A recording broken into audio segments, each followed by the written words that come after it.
Hi friends जय जगन्नाथ। तो आज वीडियो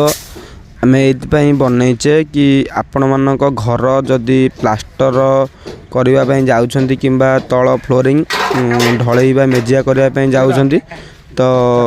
आम ता पूर्वर जेकोसी कम करवा कौ कम करने उचित तो से विषय आज आम ये वीडियो जानिबा कि आम घर प्लास्टर बा मेजिया करवा जमती कि देखते आमर पाइपलाइन कम आउ इलेक्ट्रिक वायरिंग कम तो यही सब कम विषय आम बेसिकली ध्यान दबा कहीं आम जदि घर प्लास्टर बा मेजिया पूर्व आम वायरिंग कम आउ प्लम्बिंग कम न करुचे तो देखो आम कौन एमती भी असुविधा हो पारे। तो असुविधाटा यही कि आम जदि पाइपलाइन कि कांथ भितर वायरिंग न करवा तो से फिनिशिंग लगे ना। तो देखु आम एमती माने कांथ को कटिंग करके ता भीतर आम वायरिंग करवा तो यहाँ को अंडर वायरिंग आम कही था कहीं आमर अंडर वायरिंग कले घर फिनिशिंग बा बोर्ड सब फिनिशिंग आसता है। तो तापर रोची पाइपलाइन कम तो देखो यहीपर भाव में आमर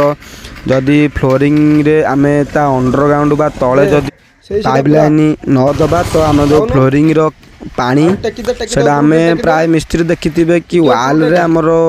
जो बेसिन पॉइंट बा किचन लाइन पॉइंट हो सेटा वाल रे होल करके पाइप दे देथिबे गोटे एल टाइप रो करके तो से आमर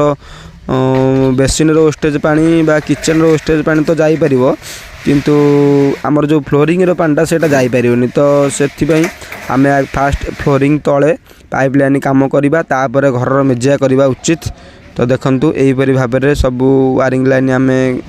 करी सारला पर प्लास्टर करवा प्लस तार जो रोची आमर देखंतु अंडरग्राउंड पाइप वायरिंग तो आम तोर मोर ए तो तोर मोर तोर मोर तोर मोर